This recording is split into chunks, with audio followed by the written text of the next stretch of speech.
Well, good evening, everybody. I'm Kate Eason from the Lytton Phil, and I'd like to welcome you to tonight's talk.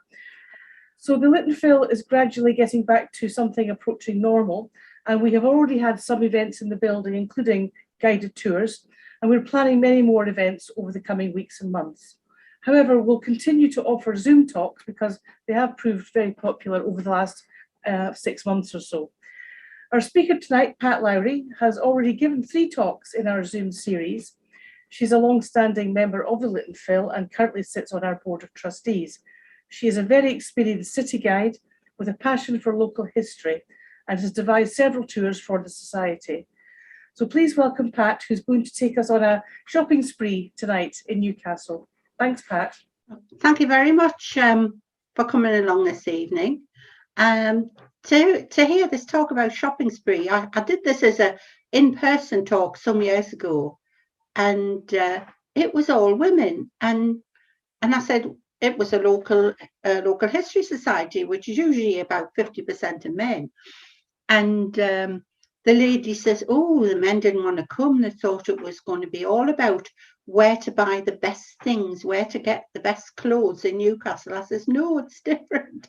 So they were a bit disappointed because they thought that the topic wasn't what they expected. But it's mainly, it's about the history of shopping, because Newcastle's got a long tradition of family businesses in Newcastle, and we've still got quite a lot of them left. So we're going to be talking about that today. In the 14th century, Newcastle was the 4th wealthiest town in England, and later centuries, it was retail spending in Newcastle was greater than any other area except for Oxford Street. It's probably because here in Newcastle we've got more. They say, as it is said, we've got more cash to spend than, for example, down in the south, because things down in the south are much more expensive, such as housing, etc., and travel. Now we're going to look at some famous retailers. Some are old, some no longer with us, and some are new.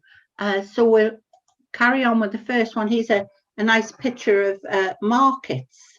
This is in the big market, because everybody shopped in markets. They didn't shop in shops as we know it. You went out to markets, and the markets were huge in Newcastle. They stretched right the way from the Newgate, right the way down through Newgate Street, down the big market, past the cathedral, down the side, onto the quayside, finishing right the way along at Sandgate.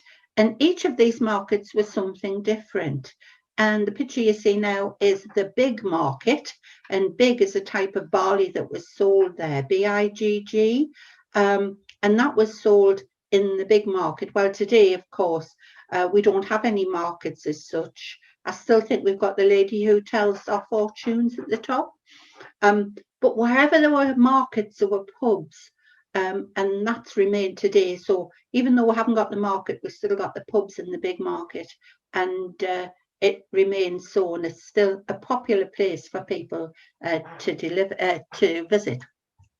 Now, if some of you may recognise this is Isaac Walton, one of the oldest businesses in Newcastle.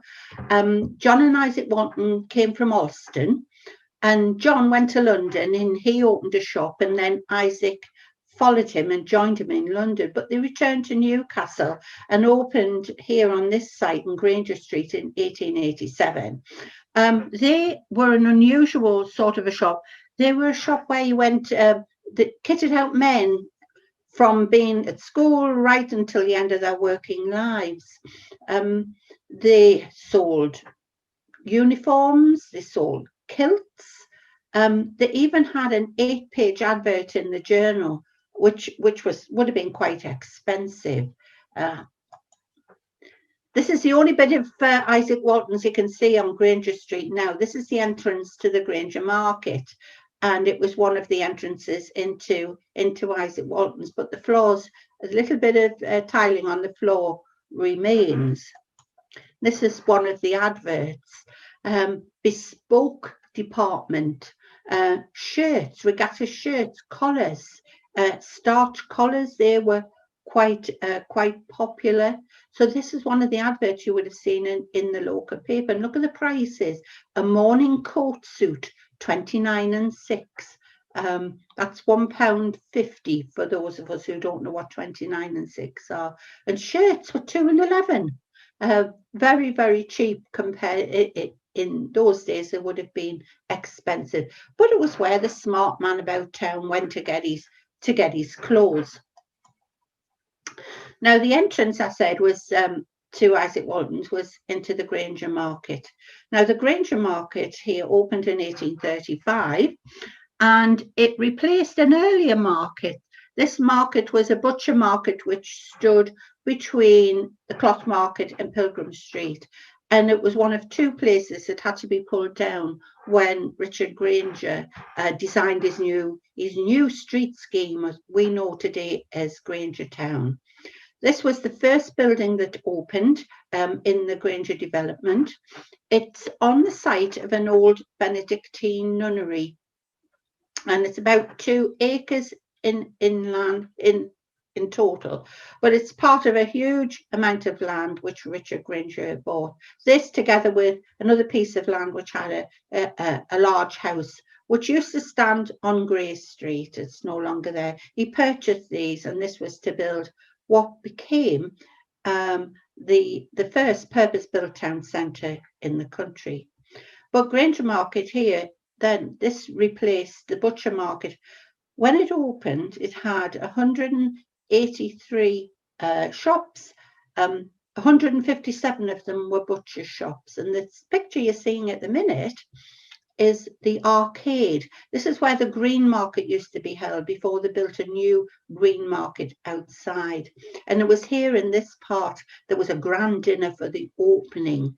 John Dobson, who was the architect, he came along, and also Richard Grainger. They sold tickets to this event. There were about 2,000 tickets. The most expensive of the tickets was 5 shillings, and you got wine with your meal. Everybody else who paid 2 shillings got beer. Ladies were not invited, but they could watch. They could watch from a raised area just behind the main table, the top table. Ladies could actually sit and watch. Now, in Grainger Market, there's lots of interesting shops. Pumphrey's is here. Now, they used to be down in the Grove Market. I think I've got a picture. This is it after it changed into a pub.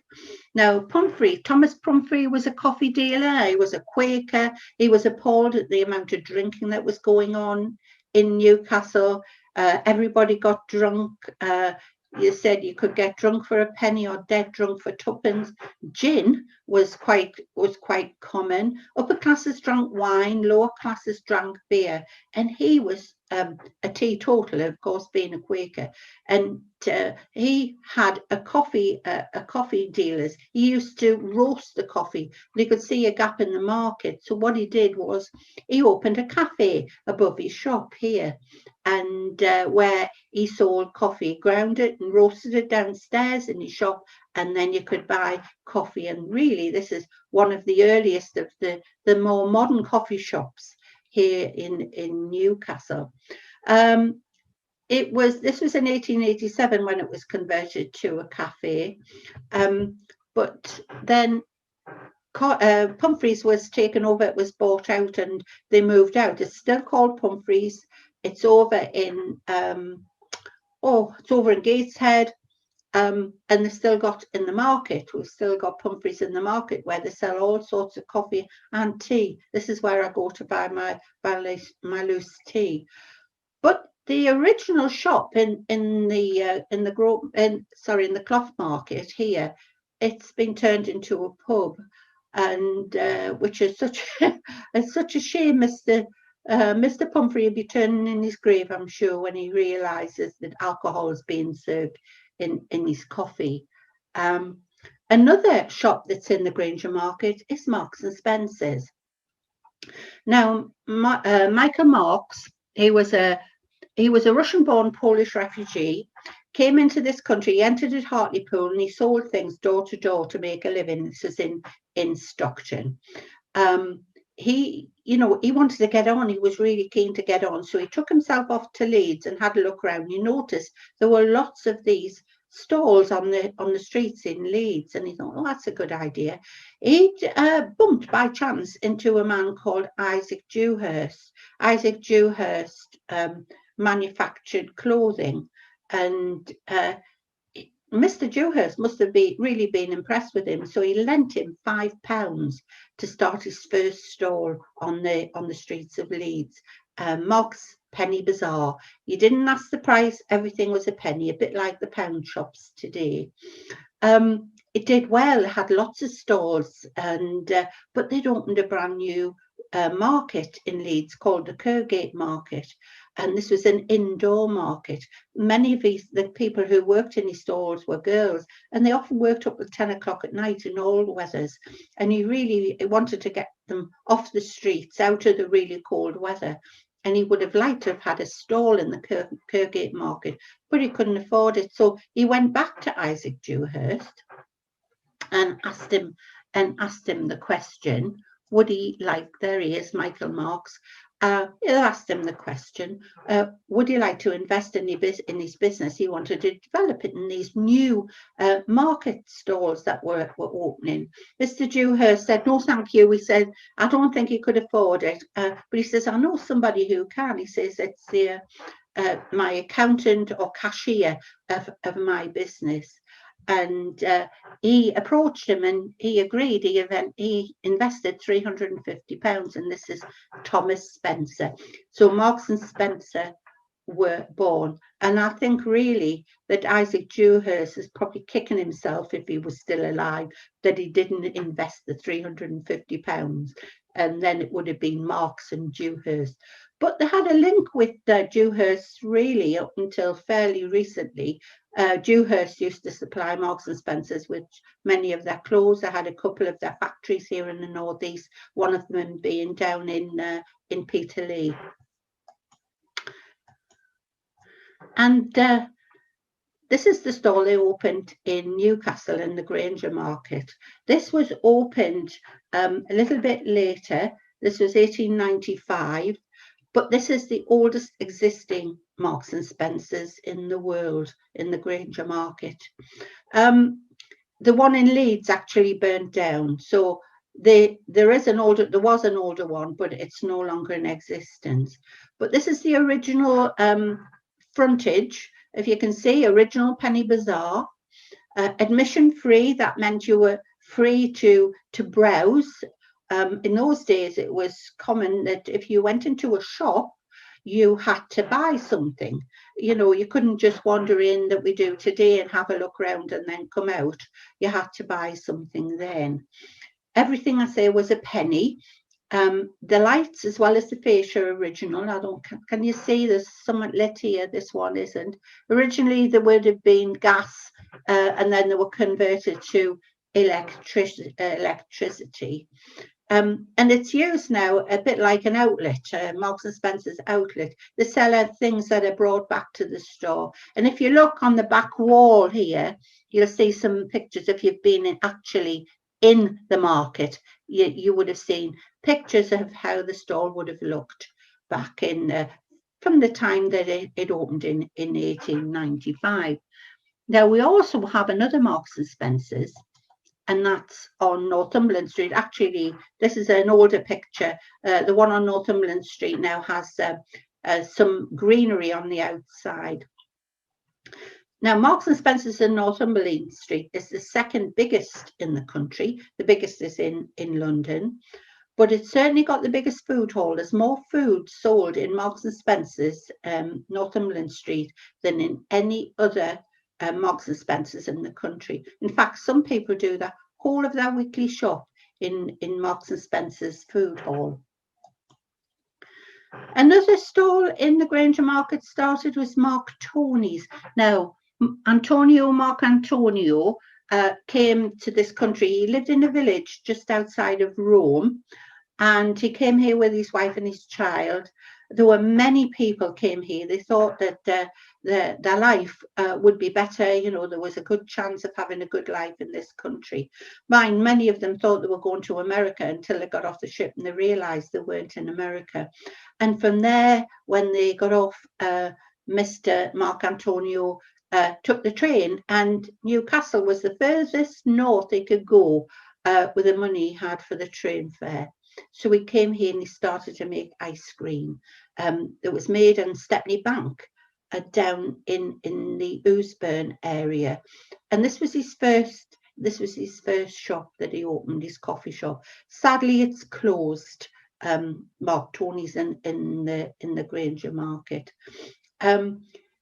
Now the ice cream was lovely. I love ice cream. I used to work in an ice cream parlour in Sunderland when I was at school. I had a Saturday job in Notrianni's, and I've been addicted to ice cream ever since. So I just love Italian ice cream. Can anybody remember the Knickerbocker Glories that you got here, 2 and 6 in the 1960s? Now another one, here he is, there is with 2 of his children, and then they started to sell from vans and at markets and at fairs. They sold ice cream in these places. And this is Mark Tony's. This is on Grainger Street. Nice date there, 1892, when this started here in Newcastle. Now it's up for sale.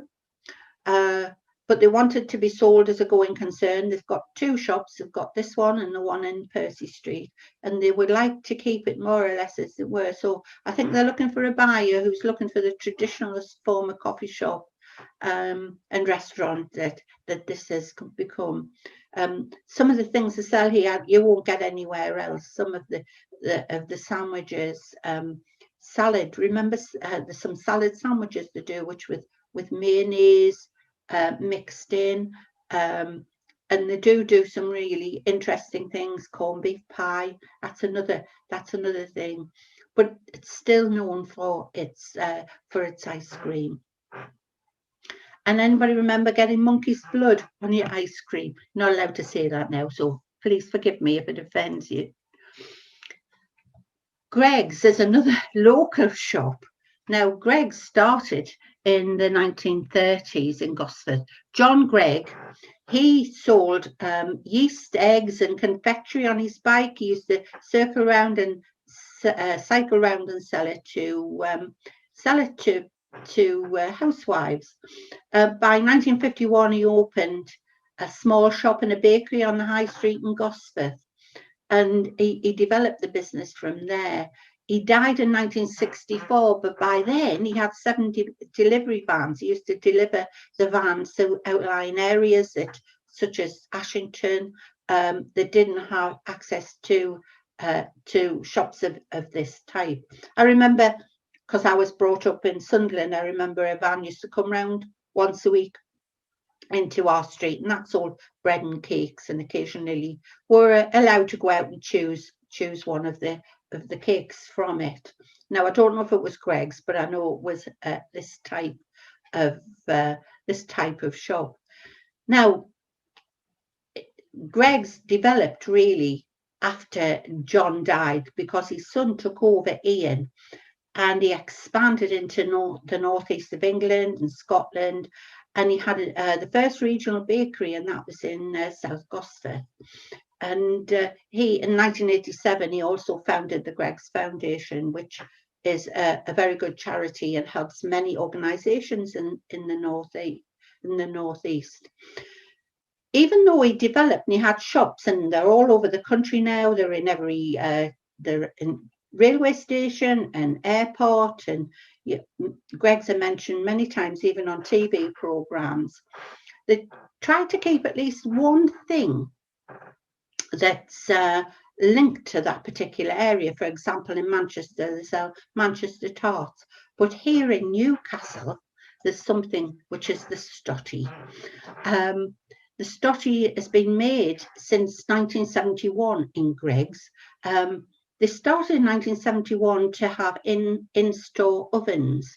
Supermarkets had in-store ovens, but Greggs thought that it would be a good idea if they had them, because the smell of the baking bread would come out on the streets and would encourage housewives to go in and buy the bread in there rather than go into the supermarket.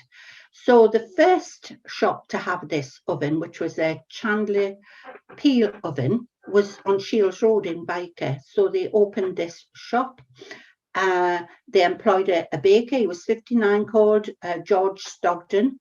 He worked in baking for many years, so he was really experienced, and he started to make just loaves and small buns to be sold.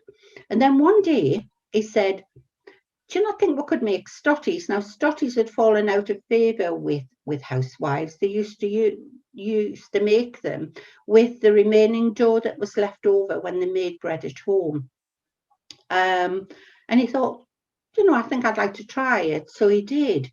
He started to make stotties. Well, it was so popular. The queues down Shields Road to buy these stotties were huge. There were fights, because he could only do a certain batch at a time. And if they ran out, they'd have to wait. And if anybody jumped the queue, you can imagine in Byker, the people were expected, to keep their place.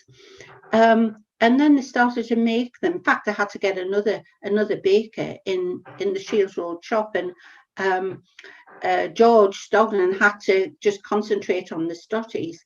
As other shops started to get these ovens and make stotties, they were making them for other shops. In fact, in Jarrow, an 80-year-old man, he said stotties had aphrodisiacal qualities, which meant that it didn't do the shop any harm. But the Long Benton shop, that didn't have an oven, so they had to bring their stotties in, and they used to sell 500 a day, apart from a Saturday where they were only allowed 200. It caused a great big kerfuffle, and men especially who were at home and weren't at work said they preferred to have their stotties fresh, and there weren't enough of them, because if they came straight from the shop, they were still warm.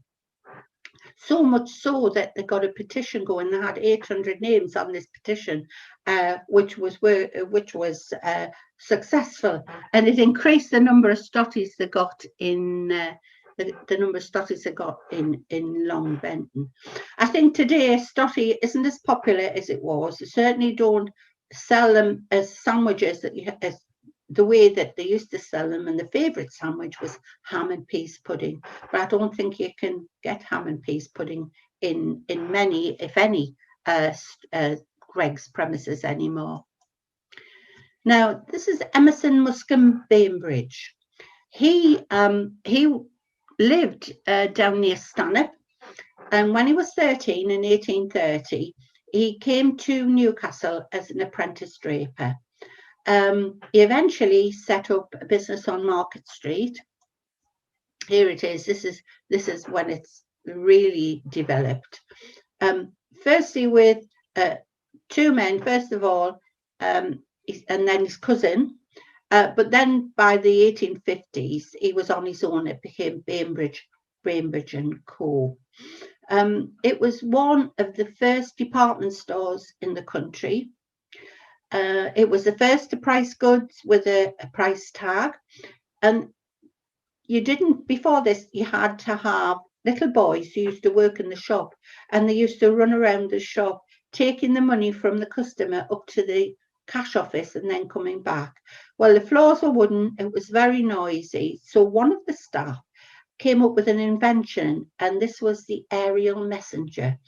It was run by a 6 horsepower gas engine, and it meant you just put the money into a tube, and a tube went up the line to the cash office, so they didn't have the little boys running around. They were possibly the first to sell ready-made dresses, and the term "are you being served" comes from Bainbridge, because the first of their staff were their servants from home, and they used to say, "Are you being served?" Now on the top, you'll notice here there are dormitories. Well, these were for the apprentices.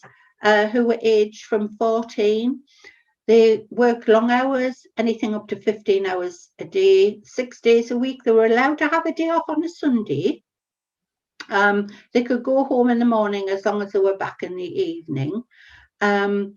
They had time off. They were allowed time off if they were courting. They had one night off a week if they were courting. And also if they went to prayer meetings, they were allowed another evening off. Bainbridges were Methodists.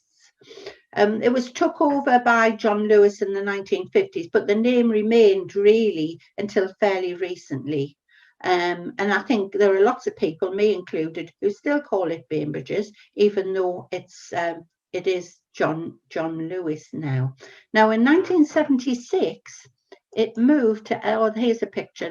I love this. This is one of the draper's departments. You could go and sit while you were being served in the shop.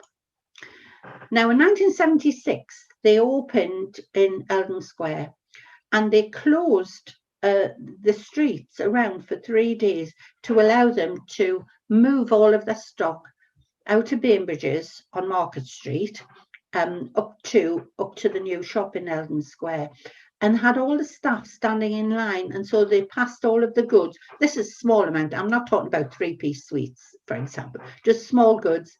And they passed them from hand to hand, so that they moved them from one shop to the other without having to put them into vans and move them round. Now, next to Bainbridges was this shop, which you probably don't recognise as Coxon's. Now, Coxon's, they were James Coxon. He came from Glanton. And he opened a drapery and a haberdashery shop. This was in Mosley Street in 1830. But 10 years later, when they built the Grainger development, he moved here on Market Street. He put an extra story or 2 stories on the top here. You can see them here. But this wasn't for their apprentices. Many of their staff lived in the countryside. They lived out in the outlying areas. So they were allowed to stay here during the week if they couldn't get back home. It was closed. Coxon's was closed in 1928 due to the Depression. It was going to be converted into a cinema. That was the idea, but Binns eventually bought the shop and opened it in 1929. Here it is, same shop, but for Binns. Now, Binns started in Sunderland in 1811. George Binns started it. It was down the bottom of the High Street. Eventually moving to Fawcett Street. He had a few different shops, but they moved to Fawcett Street on both sides of the road in Sunderland. Henry Binns, he was the son. He took over when George Binns died. He was a Quaker. He was against slavery, and he refused to sell any cotton goods in Binns that were grown by slaves. Well, at that time, you had so many things that were cotton. There were your clothes, your undergarments, all of your bedding, tablecloths were all made of cotton. And it was thought that the firm thought would suffer, but it didn't. People just sort of embraced it and said, yes, and it did. The shop did well. Now, Binns is well known over the whole of the north of England. I don't know whether you can remember buses. They had shop at Binns. Every bus had shop at Binns on the front and at the back. But it was sold to the House of Fraser, and it was closed in 1995. And it's looking here. This is when they moved. They moved for a while. They moved into the Bainbridges store, and it's looking very sad. Some of the windows are blocked in. But the shop itself isn't looking so good at this point. Now, there's still a House of Fraser, and that's over at the Metro Centre. Another local business is Dixon's. Dixon's is a pork butcher founded in 1953, so it's a fairly modern shop. Erwin and Helen Dixon from South Shields, they started this business in South Shields. As a pork butchers. They sold things like pigs, trotters and tripe, But many of the things that are not sold today, but many of them are coming back. Black and white puddings are quite popular now, and peas pudding, that's enjoying quite a bit of a revival. But the biggest thing that they sell in Dixon's is the beach smoked saveloy. And the best way to eat the saveloy, here's a picture of it. It's the legendary saveloy dip that you can get at Dixon's. You have it in the bap with peas pudding, stuffing, and English mustard. That's here, very popular. The biggest sales are in South Shields. They've got 30 shops. It's now sold in supermarkets, Dixon's, pies, etc., sold in supermarkets. And they've got now a big factory in South Shields.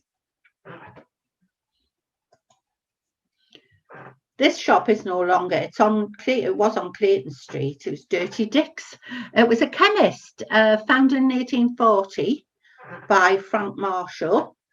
And but in 1869, when it was owned by James Crozier, he went out to lunch one day, and when he came back, somebody had broke in and stolen his money. And he said they'd seen through the window where he kept his cash.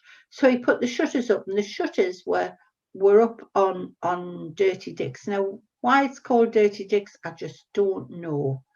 But the shutters were then kept up. This is where you went if you didn't want to go to your doctor. You'd buy your pills and your potions and your skin creams here. They would, on a Saturday especially, there'd be queues up and down Clayton Street for people wanting to get in and to buy some of the products that you could buy in Dirty Dick's.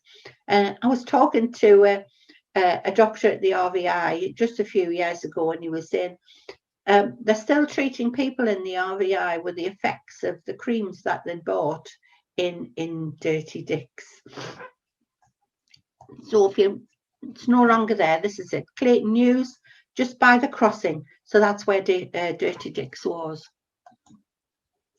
Northumberland Street started as a street of really very nice houses. These were for moderately rich people who were wanting to move away from the quayside where it was dirty, smelly, lots of smoke.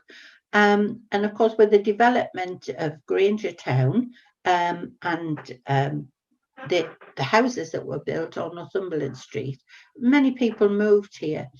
But by the 1850s, it started to be commercialised and lots of small shops. There were butchers' shops, there were lots of doctors' houses, there were schools even, tailors, milliners, you name it. There were lots of shops. Many of these have been pulled down.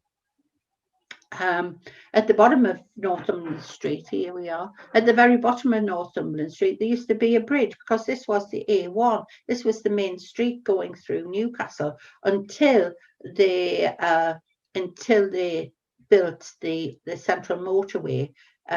Traffic used to go at quite a lick up Northumberland Street, and they built over the top. They built this staircase, but nobody ever used it, so it only lasted about 4 years, and then they actually pulled down. Now there's one shop you might see a little bit here. Can you see? It says Amo. Well, that's Amos Atkinson, and this is Amos Atkinson. 4 generations of the Atkinsons have made boots and shoes. Prior to 1850, they were on Grey Street. They made handmade shoes and boots. And then in 1887, they moved to Northumberland Street, and that's the shop you see here in this picture. They had a contract to supply the army with boots during the Boer War, but by 1914, the First World War, boots for the army were being made by machine. And so they concentrated on making high quality handmade boots and shoes for discerning people of Newcastle. You'd go in and get a last, which is like a wooden shape made of your foot, and they would use that to make the boots and shoes. So they concentrated on the high class shoe trade. and that stopped in 1965. They stopped making shoes here in 1965. Now, the plasterwork you see is not that old. It wasn't put on then until 1952 to celebrate the Queen's coronation. It's now Moss Bros. They don't sell shoes. I don't think they sell shoes actually anymore. But there's just a little tiny little bit of Amos Atkinson on the front of the shop, which reminds us what it used to be. And that's a little cobbler. In fact, there's one here on Northumberland Street side, and there's another one on Savile Row.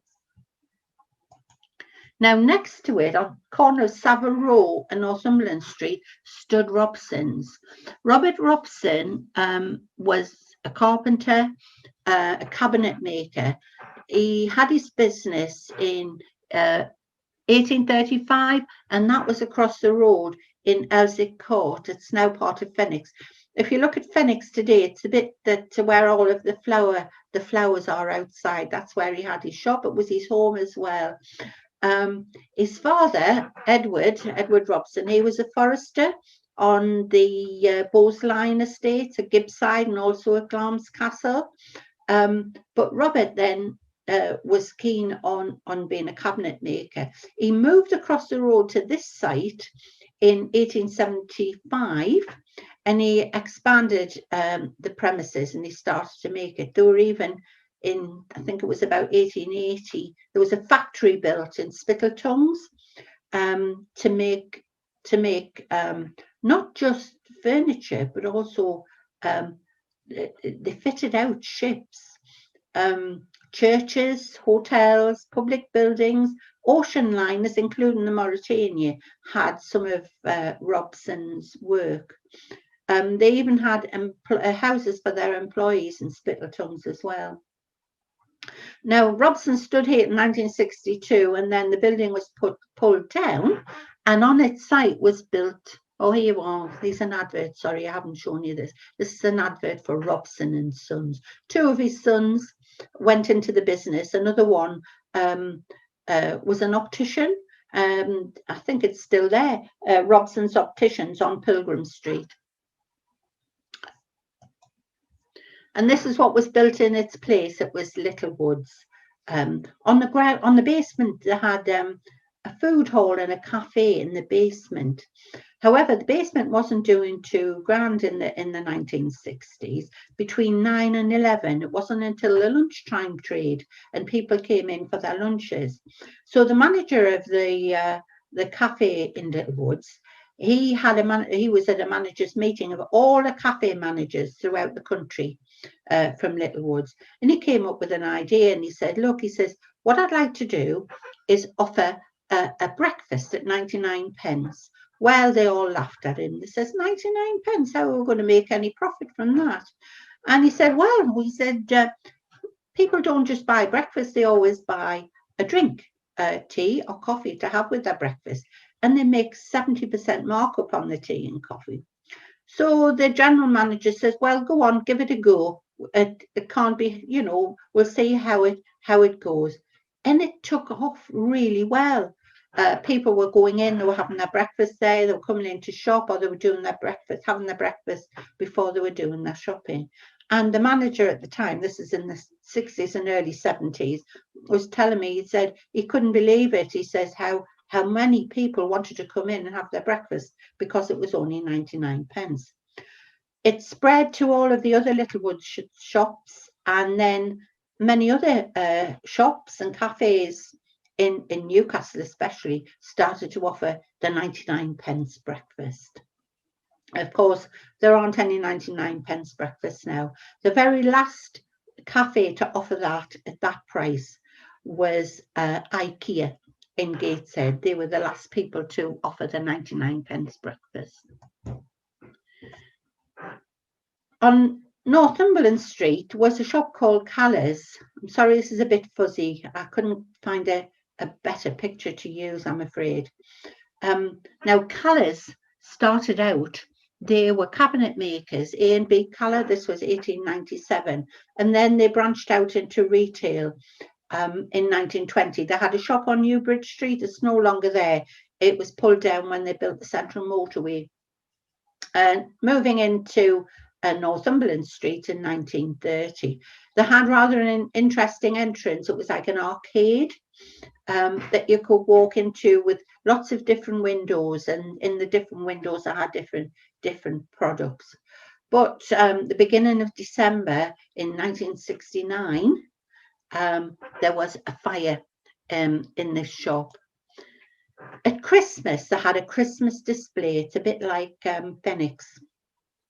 And there was one gentleman had his family looking at the display, and he saw wisps of smoke coming out of one of the moving dolls, and it quickly caught fire. Now, this was mostly made of polystyrene and papier-mâché, so lots of combustible materials, and the whole building caught fire. They had 88 firefighters out, 15 appliances, and not only did Callis go up in flames, but also Van Allen and Richard Shops, and also there was a nightclub in here called Michael's that also caught fire, and £2 million worth of damage. This is it. Completely destroyed, so it had to be pulled down and rebuilt. But it was never the same when it was rebuilt. It never looked the same, and they had it was a rather strange shaped shop. It was like an L shape, and part of it had an entrance on Savile Row, and it was there that they opened a travel agent called Callis Pegasus opened. And Roy and Ian Caller at that time had purchased a hotel called Linden Hall. And if you bought a holiday in Callis Pegasus, you were offered a free night in the hotel in Linden Hall. They expanded Linden Hall, they opened a golf course, but it's not owned by the Callis family anymore. It's now owned by MacDonald Hotels. Callis then closed.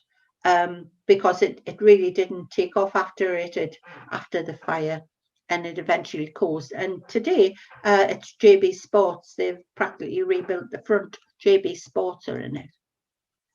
Now, this is a shop you may have seen because Bruffs were still in existence right up until the 1970s.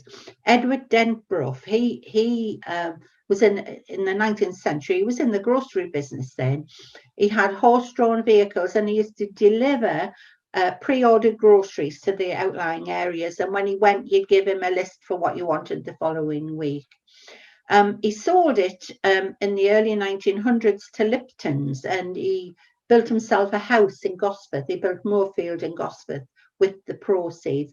But Lipton still kept the name of Bruffs on the front of their shop. This one here is on Heaton Road. The Prime store, which is this is on Newbridge Street, and it was here until 1970. That was when it was pulled down, and they built Pearl Assurance House on the site. It was a pioneering shop. It started what was called a self-service shop, or we called a supermarket. They had girls who used to stand at the entrance and give you a basket as you went in, so you could help yourself. But when this closed, because of the building of Pearl Assurance House, they opened a new supermarket in Gosforth where they sold 246 types of biscuits. Apparently, there were more coffee mornings and social gatherings in Gosforth, and that's why more biscuits were sold in Bruffs in Gosforth. Now, just a little bit further up from Bruffs on Newbridge Street was this. This is a bit of a difficult one to find a photograph of. This was City Stylish. It's opened in 1972. It was a men's clothing store, and it was opened by this man, Peter Wingard, star of the Jason King TV series. Oh, he was a heartthrob back in the 1970s. In fact, when it was so, when people were told he was coming to open City Stylish. 3,000 screaming women were on New Bridge Street to see him. There were scuffles, people were squashed. A middle-aged woman was crushed against the window because they all wanted to see him and touch him. A young girl, a 3-year-old called Lisa Graham from Bikers, she gave him a red rose as they opened the door. And when they opened the door, when he opened the shop and they opened the door, there was such a mad crush to get inside because they wanted to see Peter Wingard. He said that it was a wonderful reception. I think it was a bit overwhelmed about the reception he got in Newcastle. Now, it was here that you bought your Ben Sherman shirts. They were 69.11. That's £3.50. And you bought things like Levi's. But even though it was a trendy shop, it was rather old-fashioned inside. They had the old-fashioned glass cases with the goods in, and the people who worked in the shop were certainly not young, trendy females that you'd find perhaps in shops of today. As one person quoted, she said the people who you'd find working in the shop were more like your granny who would work in there. And if you went in and you wanted to buy some Levi's and they were sold out, they used to blame the Vietnam War and say, oh no, I can't get any Levi's, it's because of the Vietnam War. Another shop, which is the Northern Goldsmith. This is on the corner of Blackett Street and Pilgrim Street. Thomas Cook, he was in banking and property development. He was a JP, he was a councillor, and he was married to the sister of James Crossley Eno, who made Eno's fruit salt. This was built in 1892. Original name was the Goldsmiths, but the Goldsmiths Company in London objected, and so its name was changed to the Northern Goldsmiths. Big windows because they used to make and repair jewellery. They added in 1932, they added something to the front of the building, and that was this. This is the clock that everybody knows. 24 karat gold leaf, 14.5 foot high, 1.5 tons, and that's just the clock. And on the top was a golden lady based on the figure of Venus, and here she is here. It was often a meeting place, especially in World War II. It was where soldiers and sailors used to meet their sweethearts underneath. And it was commonly known, people used to call it either Love on Tick or the Brazen Hussy. They wasn't the only one. They had another one down on Westgate Road as well, and they put a clock on there too at the same time.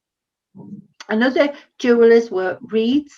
Reids was started by Christian Kerr Reid.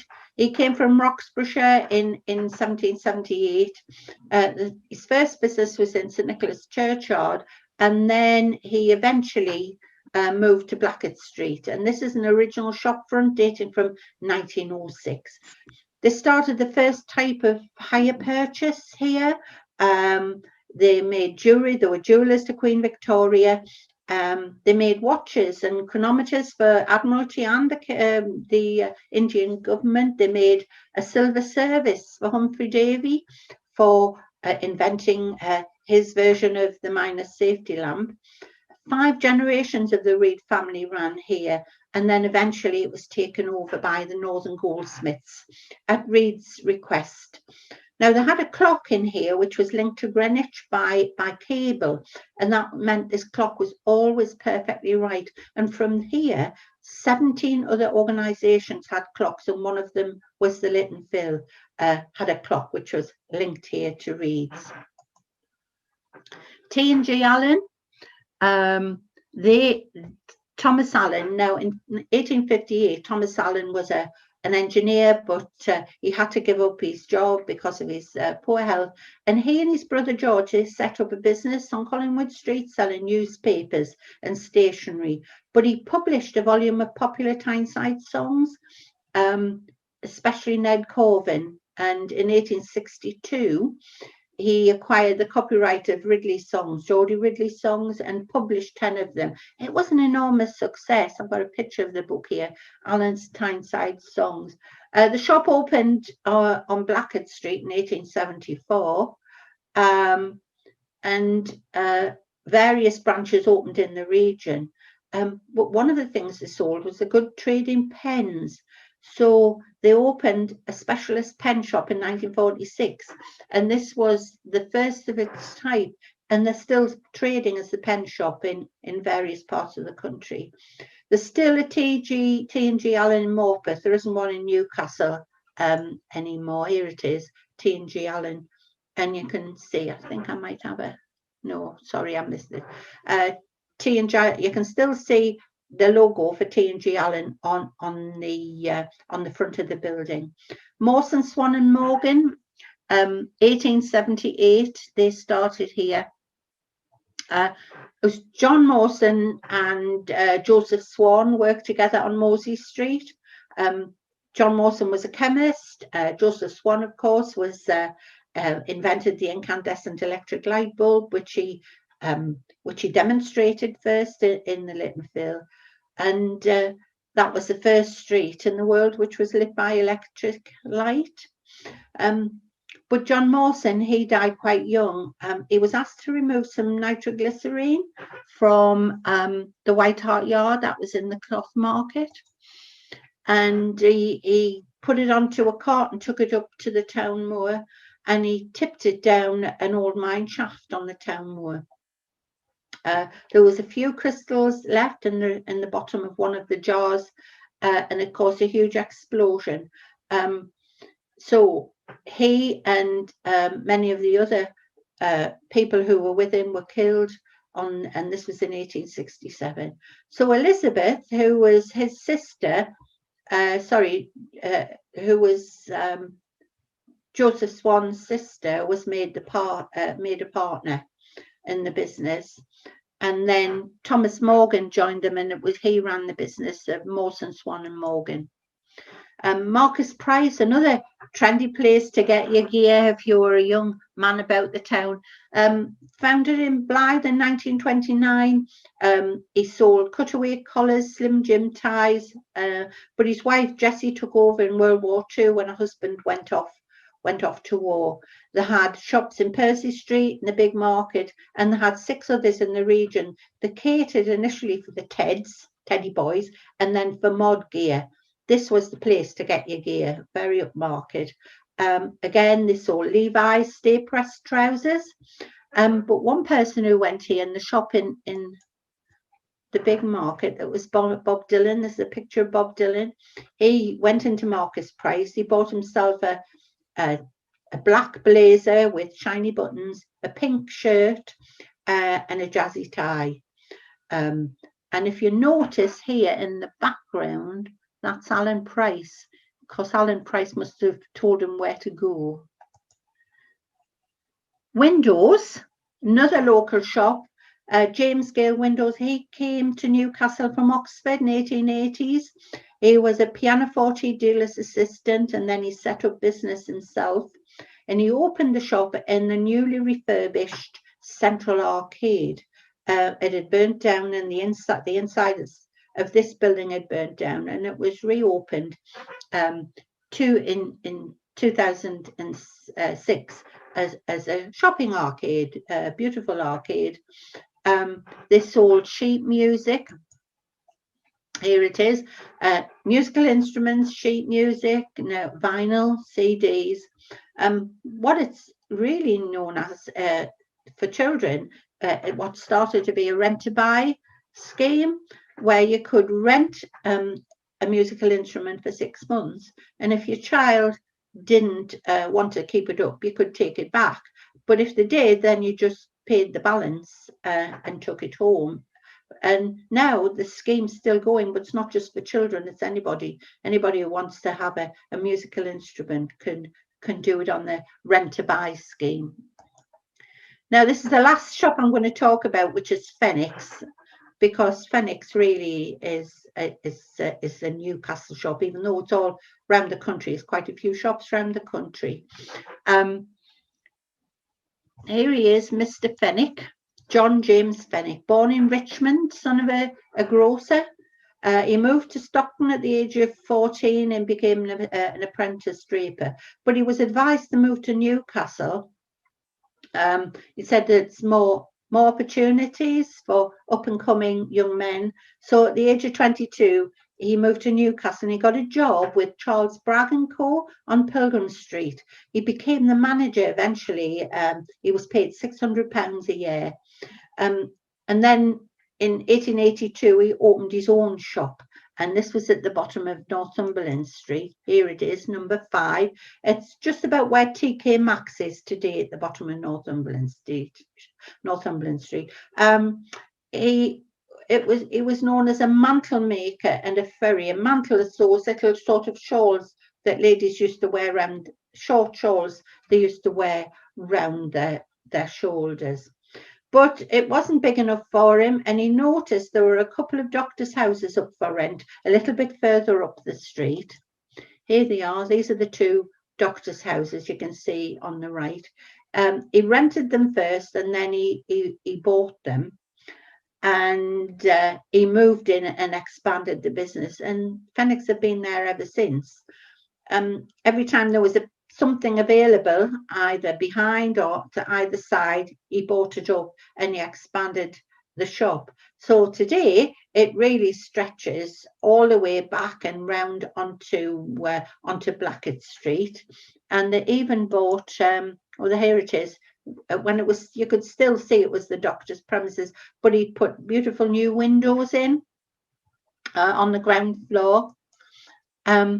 And then he bought this building. This is Emerson Chambers. Emerson was a brewer. And this was used as offices, and also down in the basement of this building, it used to be one of the grandest cafes, beautiful plush seats. The entrance used to be at the front. It's all blocked in now. Lovely marble spiral staircase as you went in.